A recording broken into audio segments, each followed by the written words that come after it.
some facts is hidden. But sometimes, truth is buried beneath the surface. But what happened if we start digging?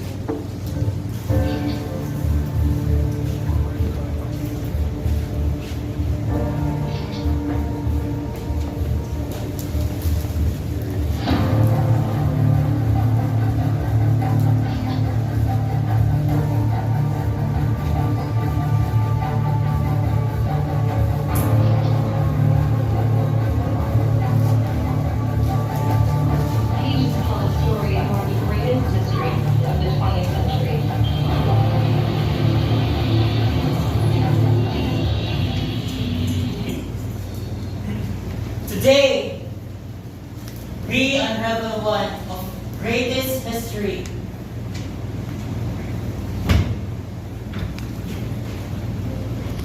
A hoax of Marcos Casadeg.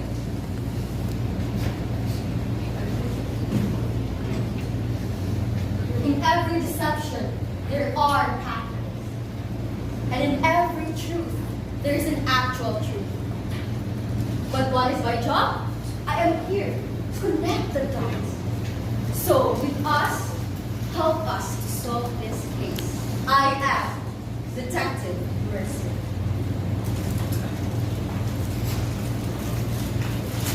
Lies are like puzzles. They're designed to confuse, to distract. But no matter how well crafted it is, the truth will always be disappear. I don't chase stories.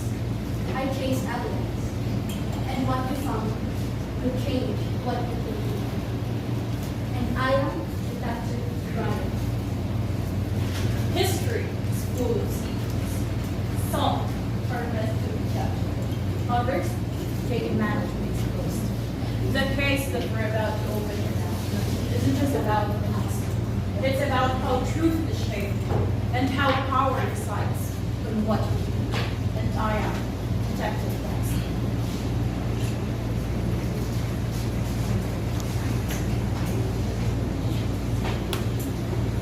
Ngay tao diha, gawas bi na ako diri para tanawon ang kamatuoran. Kinsa na! Pag-isa ko diri! Oh, basta kailangan ito na ako. Nakadawag ako sa storya sama sa katauhan sa Manimo, nga nayo sa sibilisasyon o sa gobyerno. Tinuod nga nayo ko sa sibilisasyon o sa gobyerno. Hindi namin na magpakahilom araw ninyo. Pero karon, kailangan ninyo mahibawan ang kamatuoran.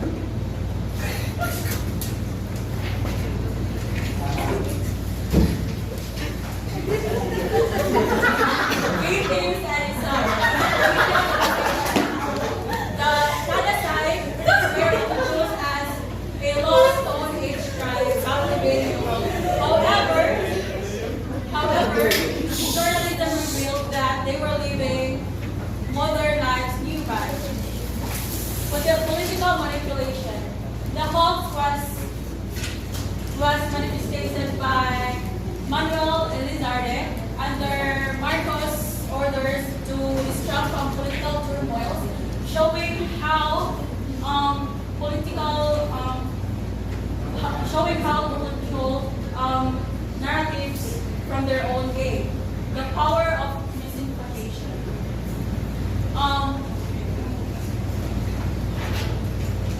The power of misinformation is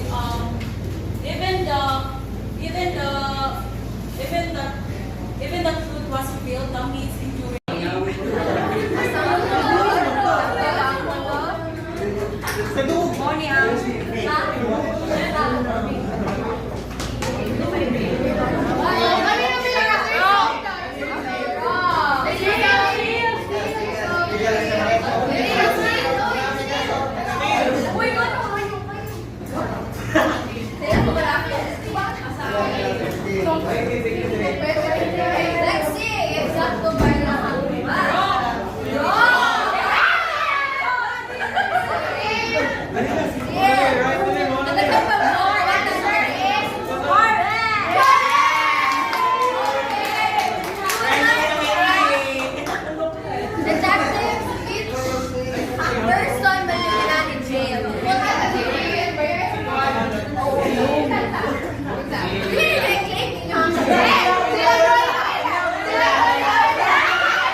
Sige daw, manay favorite yan.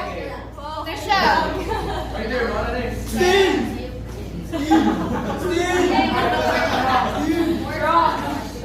Give one to na naman.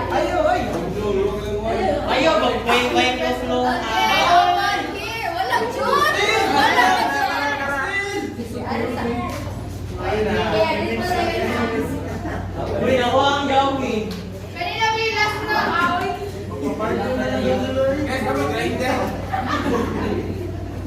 Gawi bali. May isa bali. May kawasan ka. Wala, oy, Malay mo lang magbawa sila. Ay, bali.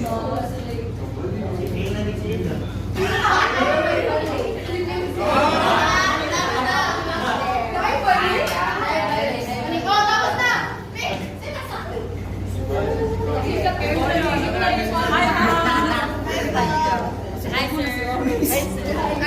Si Luella, okay naman daw. Bisa gini. Wala. No, Wala. Nawala yung kasa. Okay na to. Hoy, kau wag yung gituyo sa ninyo na. Wala yung answer si Sir mag-decide if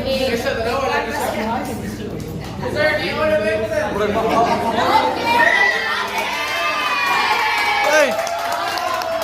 Dili kay kahiyo na si Iris. Okay, so who do you want? Sila.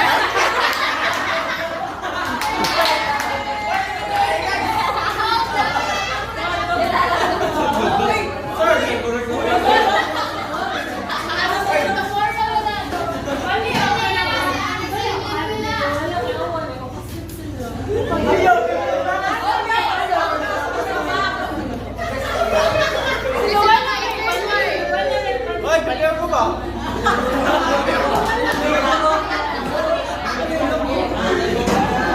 Chop!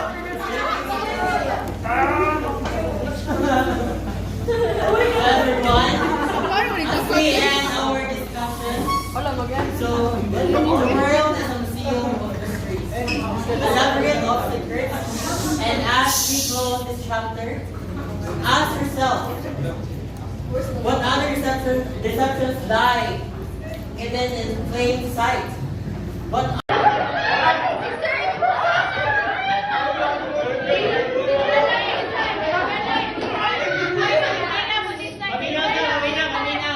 Ganahan ka, kanagawihan or not?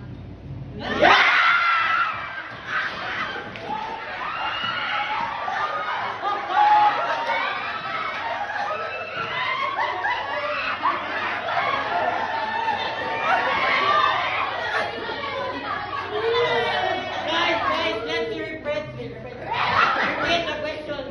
Ganahan ka, magtawa ng poses or no?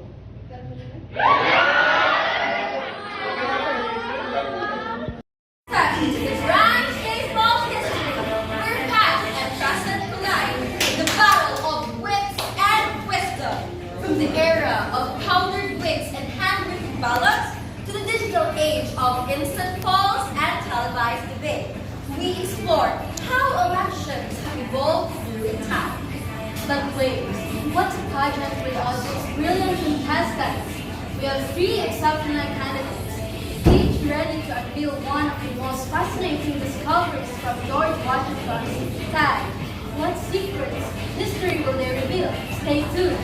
And as a special treat, we have none other than the man himself, General George Washington, which will he take center stage later on to share how elections work Nanambok during man his si time Washington. and how different they are from today. So sit back, cast your ballots, and prepare for a journey through democracy's dazzling transformation. Let's begin. Miss Policy 2025. From dazzling confidence to unstoppable energy, each of them holds a piece of the past. Their production number.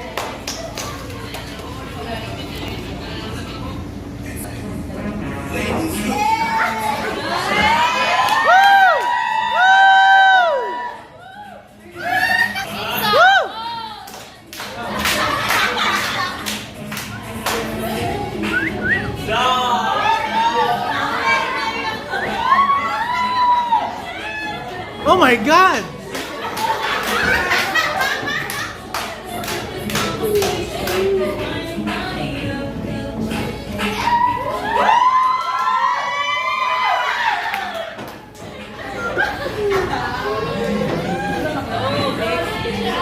Woo! Woo!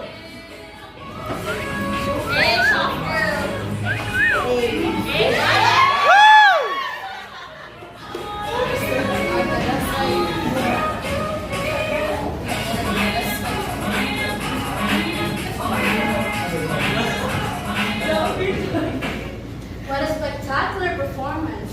If George Washington were here, he'd probably raise a glass of his finest whiskey and say, "Now, that's a revolutionary celebration." And knowing he owned a whiskey distillery, he'd probably be at the backstage right now, handing out drinks and telling us, "Loosen up, guys. Even history needs a little bit of fun." But before we get too carried away, it's time to meet the real head turners of the night, the brilliant, confident, and historically iconic candidates of Miss Falls Lake 2025. And they're here not just to prove history, but also show us their intelligence, grace, and maybe a little bit of fun. So, without further ado, let's welcome our first candidate. First up, with confidence as bright as his braces and a charm that dazzles. And today, give it up for the ever glamorous, ever hilarious, candidate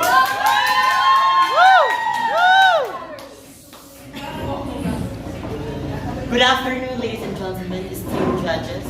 I am Nathalie Amor Samantha Claire Harris, 20 years old, representing the Harris family. And I believe in the saying, kapag tayo ay nasa fine dining restaurant, ibigay na squatter dahil. And I thank you. Anak siya ni Lourdes o ni Casey o ako ni Marikit o ni Alexis. Harris family. Next, Bright-Eyed Beauty Translation.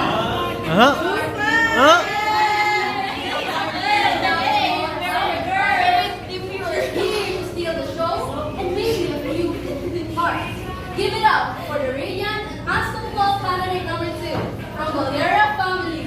A pleasant afternoon to each and everyone. Standing in front of you is a 20-year-old stunner. My name is Trisha Katie Valera, representing the Valera family. Woo! Woo! Woo! Juliet, anak ko siya Alejandro o ako siya ni Maxima o Alejandro. And last, but not least, a true queen of transformation. From a simple life of being antacid with confidence bigger than democracy itself. She's bold, beautiful, and she's a proof that history is all about evolution. Give it up for candidate number 3, Daniel family. Ladies and gentlemen, bakit naman yan? I'm Julie May Daniel, 20, representing Daniel family. Woo! Woo! Anak siya ni Luna Garcia o ako representing o Garcinio. Daniel family. We've seen your family, we've felt your energy, and now it's time to equip the brains with the test.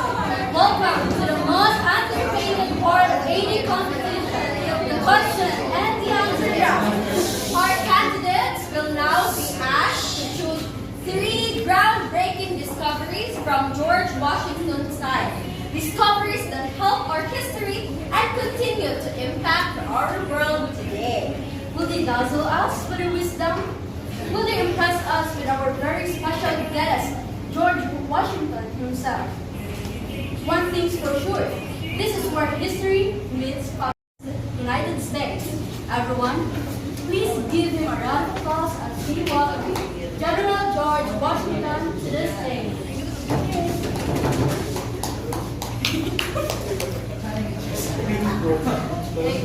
President Washington, can you share how presidents were conducted during your time and how they differ from today's practice?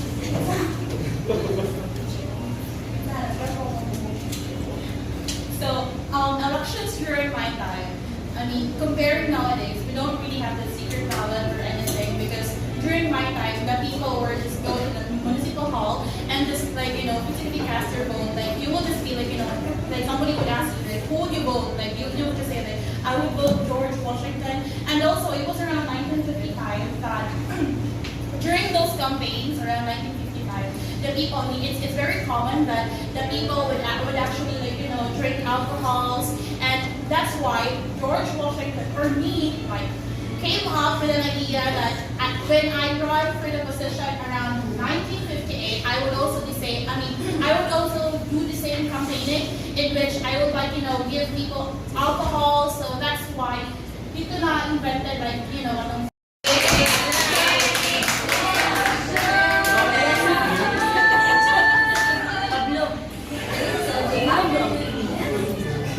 So how are you feeling?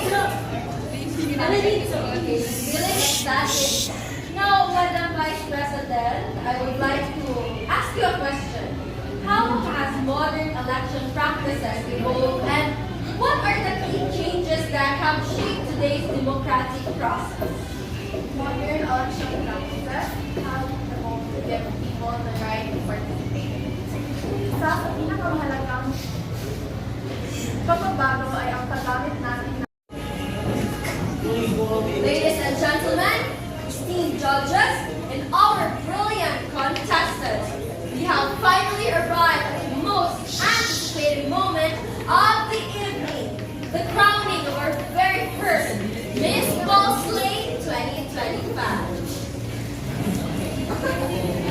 Tonight, we celebrate not just beauty and grace, but intelligence, wit, and historical impact, just like the great discoveries of George Washington's era that shaped the world as we know it today. And our contestants have dazzled us with their knowledge and impressed us with their voice.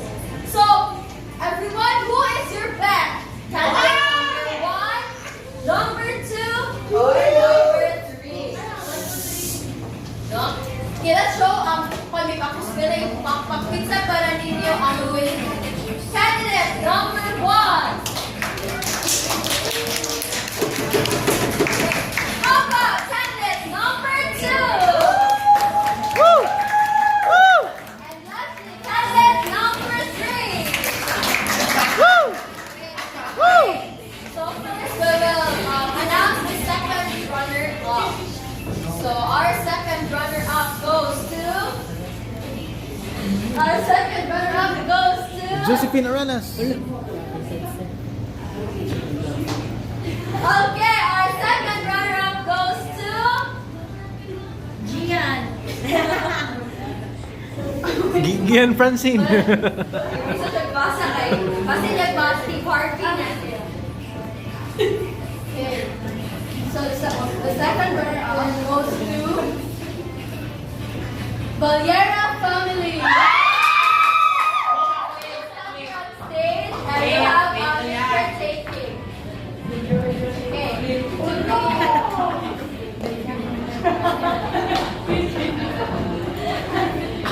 Okay, let's have a picture opportunity with General George Washington himself.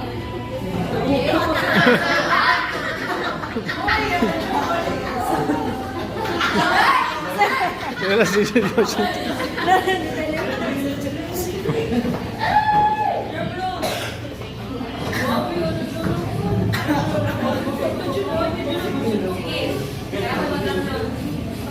Okay, now the moment you have all been waiting for. So everyone and also candidates, the first one that I will call will be our Miss Ball Slate 2025. And the next one, or the one that will not be called, will be our Miss Ball Slate first runners-up. And now, the title of Miss Ball Slate 2025. The Paris Daniel family will be our first runners-up. Thank you, everyone. Our crown and also the trophy, we have former Vice President Lenny Robredo to have our crowning moment.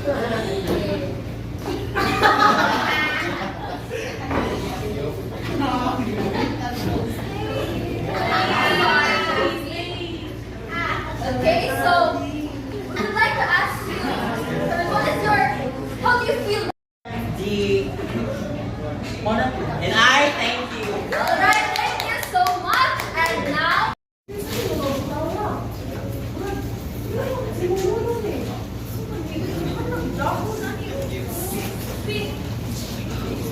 1971 newspaper. Mysterious tribe discovered in the Philippines. Ay, naku. Ay, kung yung nilagawin na sa Silulu. Like, 1970, kay Bolo ko. What if, mag-search sa YouTube mga documentation, pero kay Bolo, kung saan yung Bolo nasa day?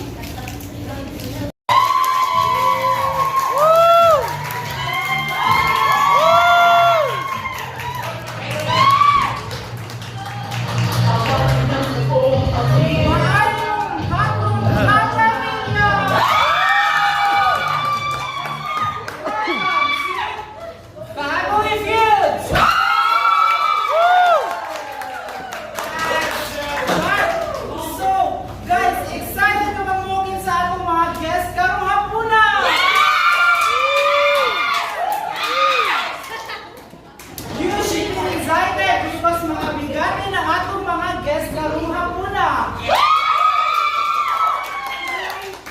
Okay, alright, so this is your host, Sean, and this is Family Feud!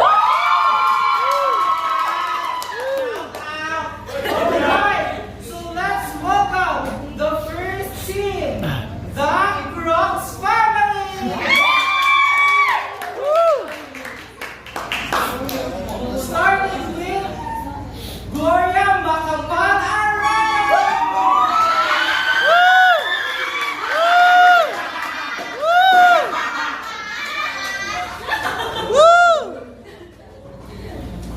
I recognize that making any such call was allowed in judges. I am sorry.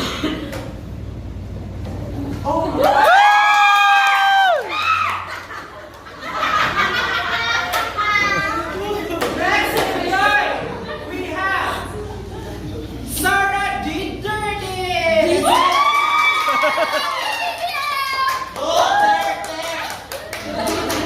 Maayong adlaw sa tanan sa maupay na adlaw sa Raymo alay ko, mahalin natin ang Pilipinas.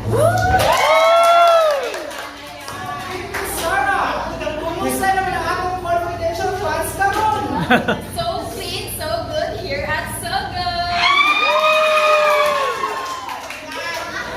Alright, so next, to complete the team, we have Ruben Botillo!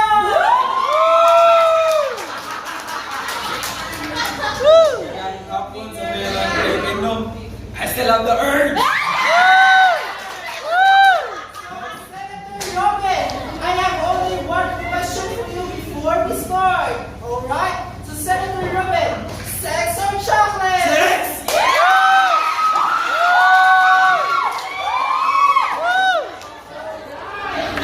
So, let's welcome the Crocs family to their production number.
what's a boyo?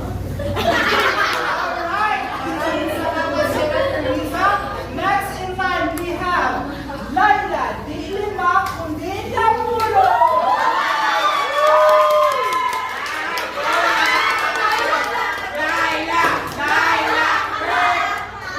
Alright.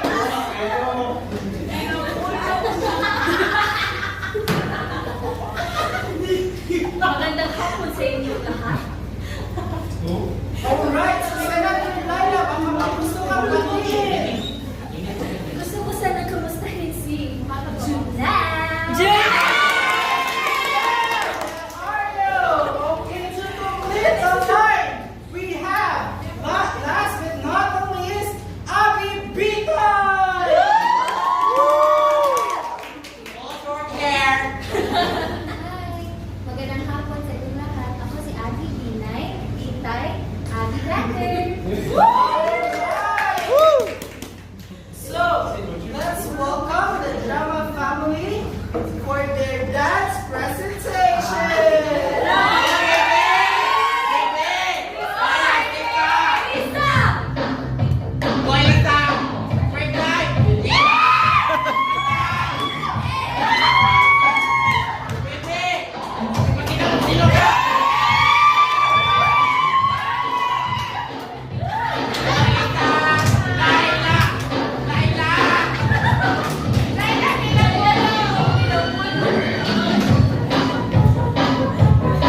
Alright, so thank you so much. So my dear guest, welcome to Family Feud. Alright, so good luck and enjoy the show.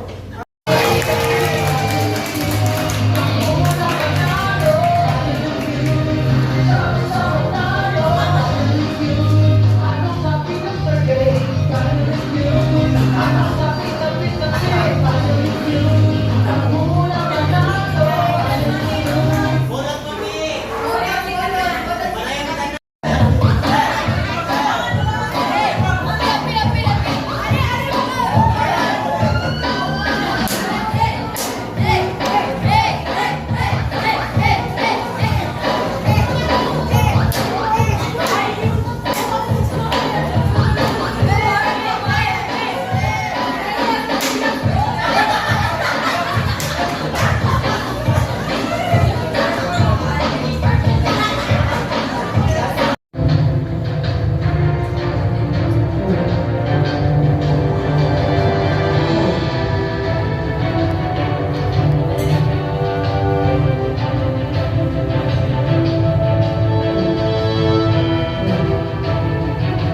Philippines, good afternoon. This is Maria Cristina Lamo, giving you the latest headlines on this eventful day.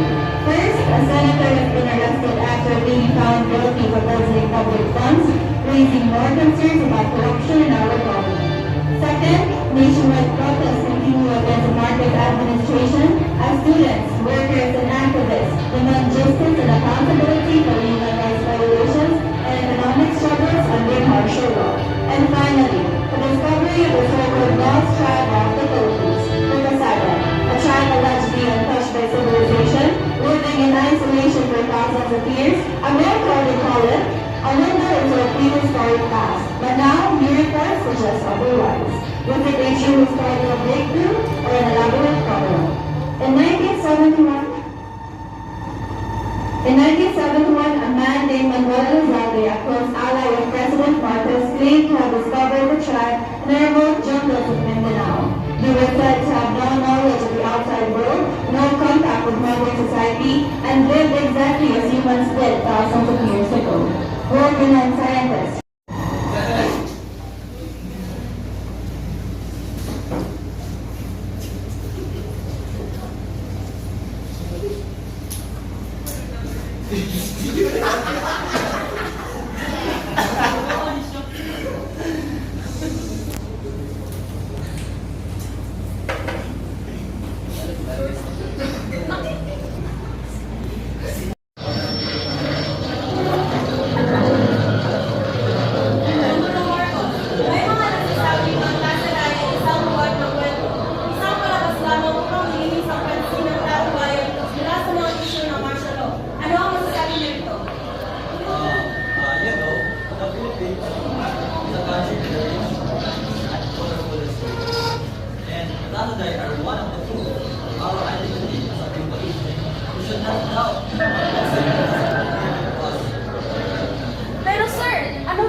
na primitive at tulad ng dati. Many claim to be experts, but yet they do not know the culture and adaptation of the indigenous people. From the beginning, my administration's goal has been to protect them. Sir, nasaan na ngayon si Manuel Elizalde? Bakit bigla siya nawala matapos ang martial law? Your speculations are meaningless. The government of the Philippines will not receive the surrender of the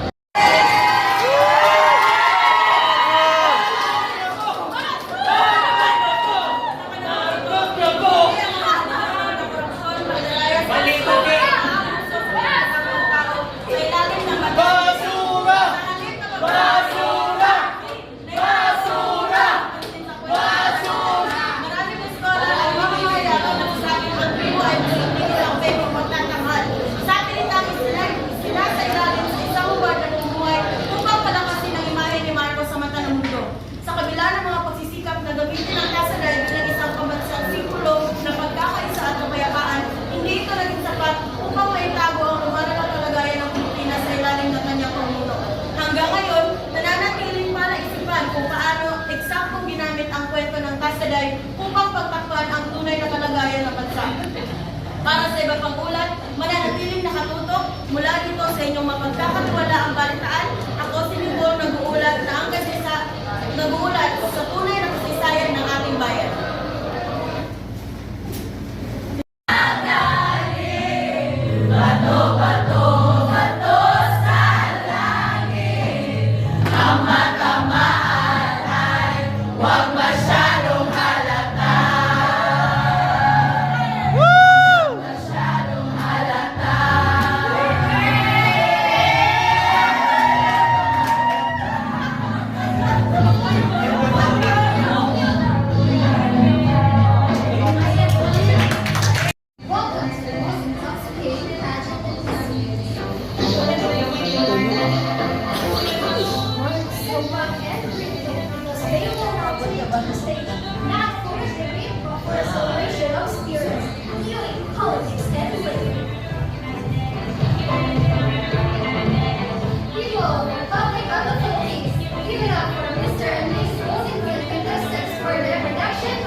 Huy, kaya ano eh. Let's go straight to the point and the culinary action. Ha? Okay, you guys might be asking, what does the election of George Washington's life have to do with the fabulous Q&A? Well, my friends, let me take you back to 1758, a time when campaign promises were witnessed.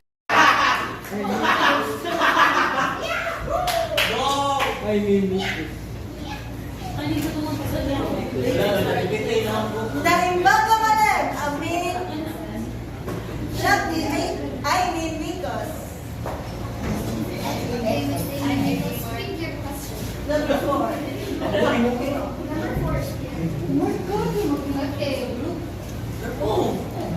Your question is, back in George Washington's time, giving out free alcohol was a common way to win votes. And it likely played a big role in Magandang hapon! Nandito na naman tayo sa programa Walang Iwasan, Walang Lusot, dahil dito lahat dapat humarap. Magandang hapon ulit. Ako si Angela ang your host for this afternoon. Ilan mo na yan? Ngayong araw, pag-usapan natin ang isang tunay na tribo, ang Kasaday. Pinakilala sila sa mundo noong 1971 bilang grupo hindi pa nakakahawak ng mga modernong teknolohiya at hindi pa nakikihalubilo sa labas ng kabuhatan. Pero matapos ang ilang taon, nawala sila sa eksena. Ano nga ba ang nangyari? Totoo nga ba silang protektado? O sila lang ang tunay na CEO? Ngayon, ipakilala natin ang grupo ng Kasaday. Nasa ating kaliwa,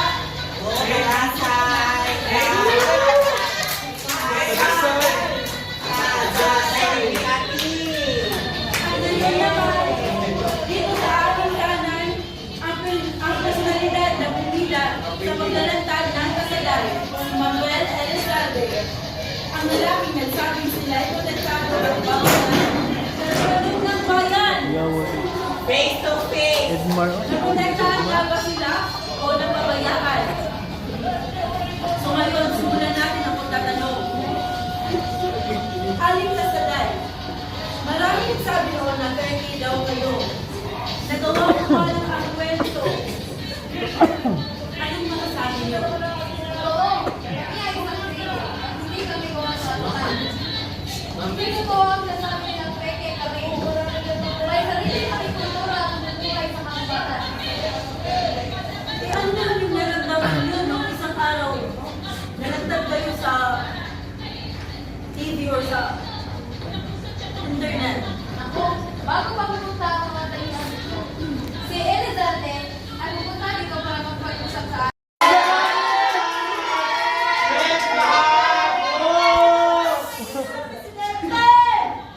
So, ginagamit nila kami!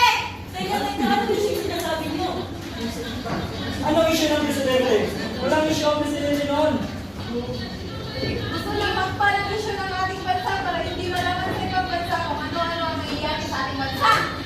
Tama ba yan? Liar!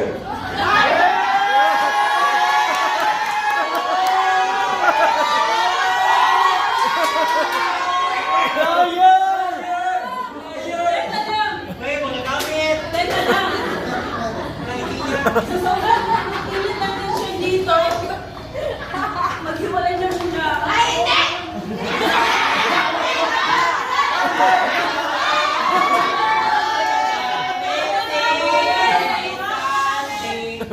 Ngayon, ilisin muna natin ang topic guys kasi meron muna tayo palaro. And our prize will be What lesson can we learn from the event about the importance of fact-checking and democracy? Well, I believe that during that time, kay maraming mga misinformation that leads everyone like nakuha ng mind ba, like i-corrupt ang atong mind to focus on the misinformation na we have to know the critical thinking and fact-checking to to find the answer and the accuracy of a thing that is unevidenced pa na only. The lesson that I have learned is that we have to be vigilant in all things, in all aspect in life. And I thank you. Okay,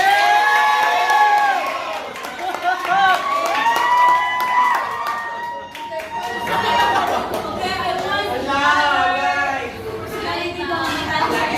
want personality ko ang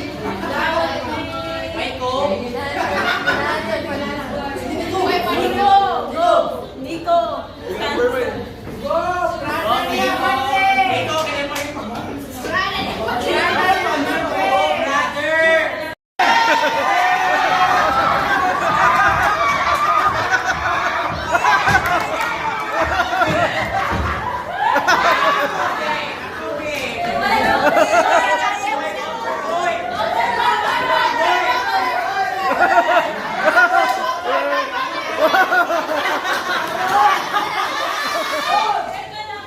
Hoy, Miss Paulsley!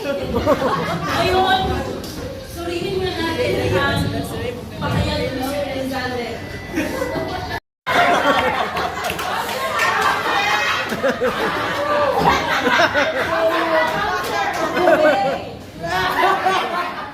Let's go!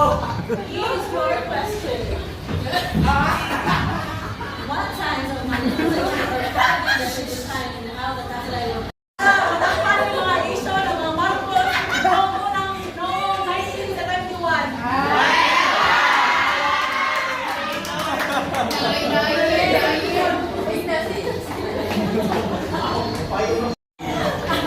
Wait, come here.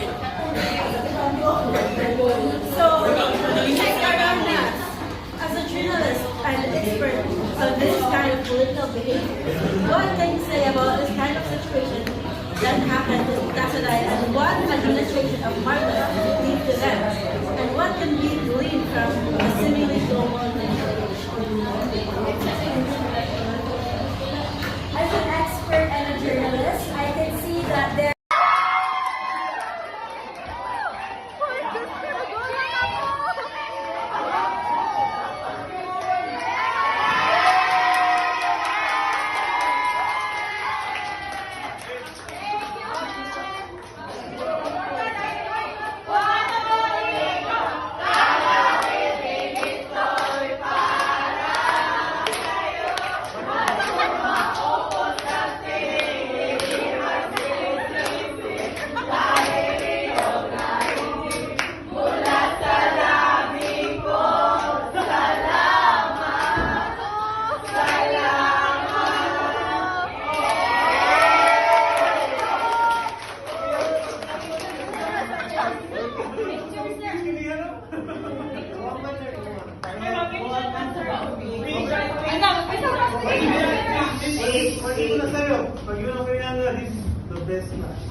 Picture!